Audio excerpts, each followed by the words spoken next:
The world is reduced to inches. You are lying prone on cold, packed earth. Your wrists are bound tight behind your back. The air down here is stagnant, thick with the taste of dry dust and the metallic tang of your own panic. Above you, there is no sky. There is only a rough-hewn ceiling of heavy timber, positioned so low that the wood brushes your shoulders when you try to shift your weight. You are not buried, you are sealed in. You try to call out, but the sound is swallowed by the density of the wood. Then comes the sound. Thud thud.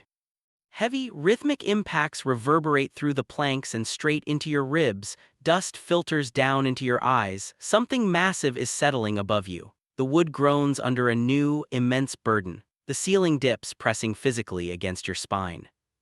Suddenly, the atmosphere shifts. The mechanical thuds are replaced by the clamor of human celebration. The sharp clinking of iron goblets, the roar of men laughing in triumph, the deep, guttural thrum of war drums. You realize with a suffocating clarity that the pressure crushing you isn't just timber, it is the weight of the victors. An entire general staff is sitting down to dinner directly on top of you. They told you that as royalty you would be spared the sword. They swore a sacred oath that not a single drop of your royal blood would be spilled. As the darkness closes in, you realize they are keeping that promise perfectly. This isn't just an execution, it is a feast. We have been conditioned to view the Mongol horde through the lens of terrified European chroniclers and lazy Hollywood tropes. Pop culture depicts the Golden Horde as a chaotic swarm, a mindless tide of screaming barbarians who burned cities in a blind rage. We imagine a force driven by pure adrenaline, lacking structure, killing simply for the joy of destruction. This image is a comfortable fiction. The reality is far more terrifying. The Mongol war machine was not a mob, it was the most disciplined, engineered military force of the medieval world.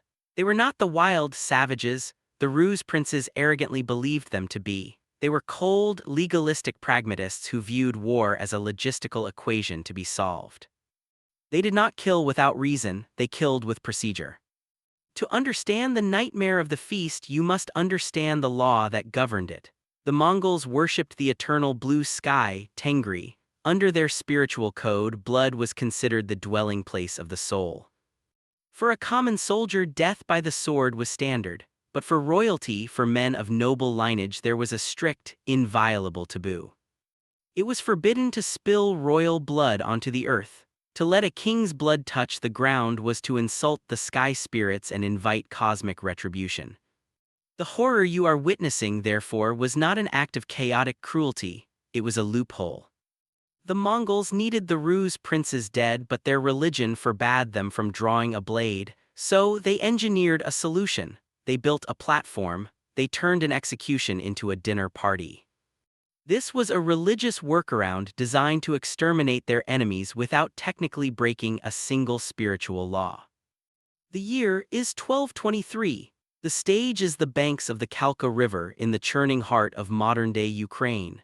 To understand why an entire army ends up crushed beneath a dinner table, you have to understand the catastrophic arrogance that put them there. The Rus principalities are not a unified nation, they are a collection of bickering cousins, united only by their vanity. The princes, led by Mstislav the Bold and Mstislav of Kiev, view the world from high atop their armored horses. When they hear reports of a strange army approaching from the east, the Tartars, they scoff. To the gilded princes of Kiev, these nomads are nothing but unwashed rabble riding ponies. They are pests to be swatted, not warriors to be feared. But this arrogance leads them to commit a fatal error. When the Mongols send envoys to negotiate, a standard diplomatic overture, the Rus princes don't just reject the offer, they execute the ambassadors. In the eyes of the Rus, this is a show of strength. In the eyes of the Mongols, it is a death sentence. Under the code of Genghis Khan, the person of an ambassador is sacred. To kill an envoy is not an act of war, it is a crime against nature punishable only by total annihilation. The Mongols are not led by a tribal chieftain, they are commanded by Subutai and Jibi, two of the greatest military minds in human history. Subutai is not a brawler, he is a grandmaster of warfare. When he learns of the envoy's murder, he doesn't attack immediately. he initiates the feigned retreat. For 9 days, the Mongol army rides away. They flee. They leave behind livestock, carts, and treasure, creating the perfect illusion of panic. The Rus princes, blinded by greed and bloodlust, take the bait. They believe the savages are running in fear. Mstislav the Bold leads the charge, his army stretching out over miles of open steppe. Their formation disintegrates as every man races to be the first to catch the fleeing enemy. They are not chasing a routed army, they are walking into a kill box. On the 9th day, at the banks of the Kalka, the fleeing Mongols stop.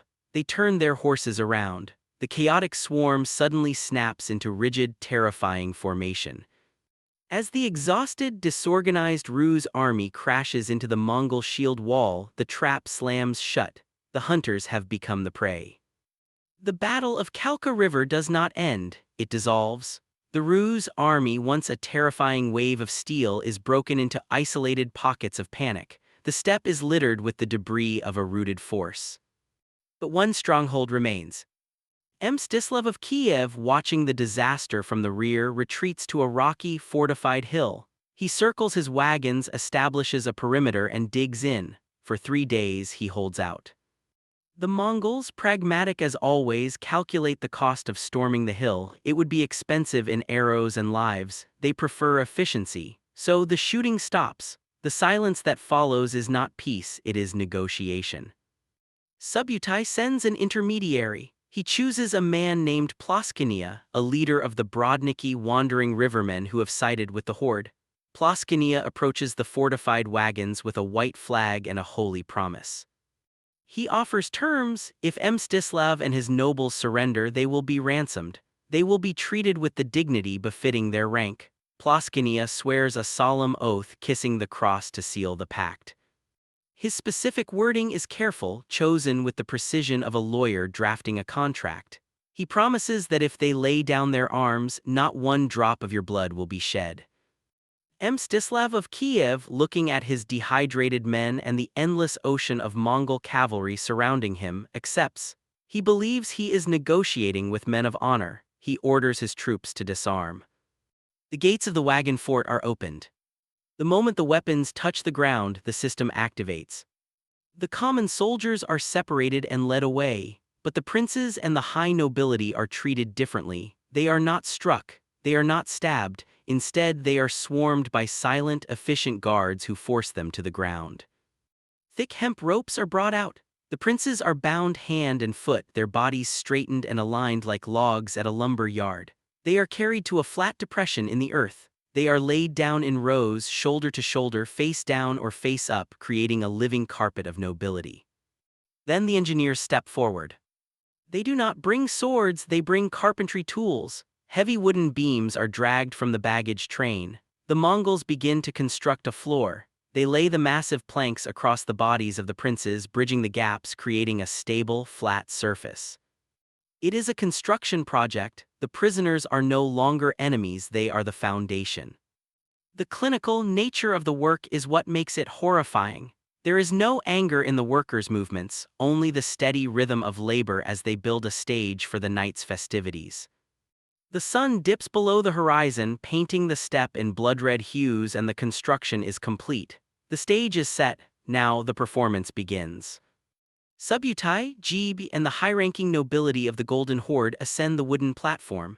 They are not wearing silk robes, they are still in their heavy lamellar armor. They take their seats.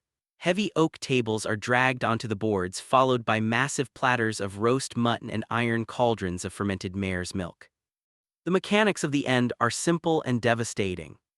With every general who sits down, the weight increases. With every heavy iron goblet slammed onto the table, the planks bow lower. Below the floorboards, the world has become a coffin. The pressure is not immediate death, it is a slow, inexorable constriction. The princes of Kiev are packed so tightly that they cannot shift to find relief. As the heavy timber settles, the air in the pocket grows hot and stale. Then the music starts. Above, the rhythm of the feast kicks in. Throats singing, the beat of war drums and the raucous laughter of victors echo into the night. This auditory wall serves a dual purpose. It celebrates the victory and it soundproofs the floor. Down in the dark, the muffled cries of the Ruse princes are completely drowned out by the partying above. The psychological horror is absolute. The last thing these men hear is not the prayer of a priest but the joy of their conquerors. They listen to the toasts raised in honor of their own destruction. The death is clinical. It is a matter of oxygen deprivation and mechanical compression. As the weight of the feast presses down, the human chest cavity simply meets resistance. The Mongols, true to their legalistic nature, have navigated the spiritual loophole perfectly. As the night wears on and the silence below the floorboards becomes permanent, the prophecy is fulfilled. No swords were drawn, not a single drop of royal blood has touched the forbidden earth. The princes of Kiev are not murdered, they are simply erased by the weight of their own defeat. You are Mstislav of Kiev. Hours ago you were the Grand Prince, the ruler of the mother of Russian cities. You wore silk and commanded thousands. Now your universe is reduced to a 3-inch gap between the frozen earth and a rough-hewn plank. In the dark, your mind drifts back to the moment this fate was sealed. You see the Mongol envoys standing in your court. You remember their calm, open hands. You remember the sneer on your own face as you ordered their execution. It felt like strength then. Lying here, inhaling the dust of your own grave, you realize it was suicide. You didn't just kill ambassadors, you signed the death warrant for your entire lineage. Above you, a heavy boot stomps on the timber in time with a drumbeat. Dust rains down into your open, unblinking eyes. The progression of the end is slow. It is not a crushing blow but a restriction. You exhale, emptying your lungs, and the weight above settles instantly into the space you created. When you try to inhale again, the wood does not move. Your chest hits the immovable ceiling of the trap. Panic flares, the primal instinct to fight, but the bindings hold you fast. The terror causes your heart to hammer against your ribs, demanding more oxygen that isn't there. Through the cracks in the floorboards, you see slivers of torchlight dancing. You hear the roar of a toast. A heavy goblet slams down directly above your head, ringing like a funeral bell. The irony burns hotter than the lack of air. You are supporting their celebration. Your body is the foundation of their victory.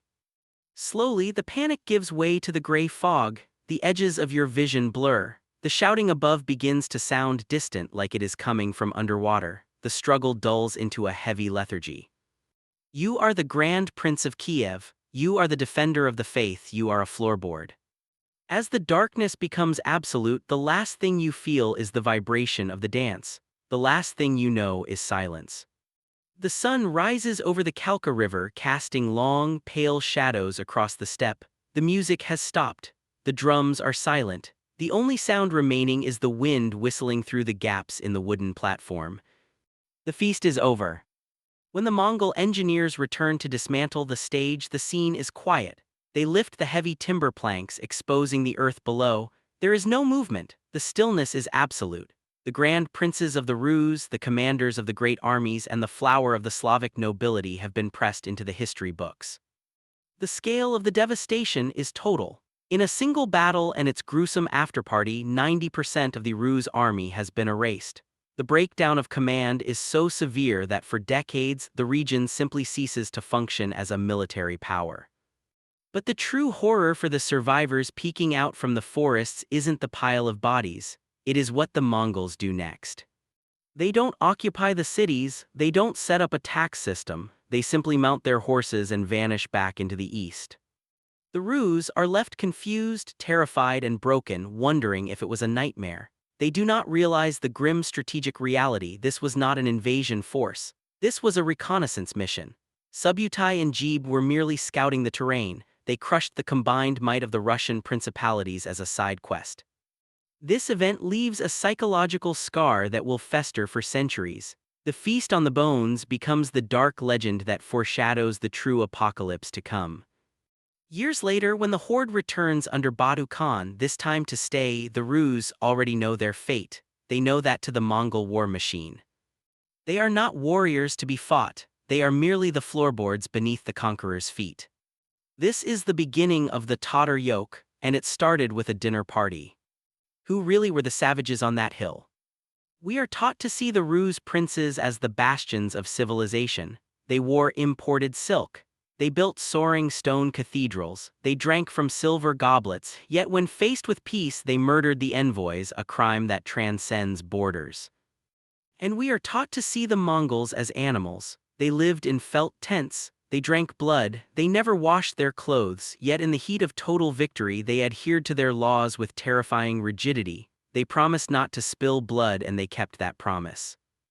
The Feast of Bones reveals the darkest truth of human conflict. It is not just that we kill one another, it is the creativity we bring to the act.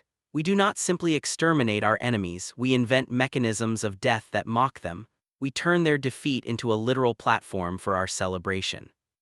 The horror of the Kalka River is not just the death count, it is the engineering. Today, the banks of the Kalka are quiet. The wooden platform is long gone, rotted into dust. The bones have been swallowed by the soil, but if you walk that step today, notice how the ground is still uneven. Notice how the grass grows a little greener in certain patches. The silence here is not empty, it is heavy. History is written by the victors, but the horrors are remembered by the earth. Subscribe to the Scarlet Archives for the truths they tried to bury.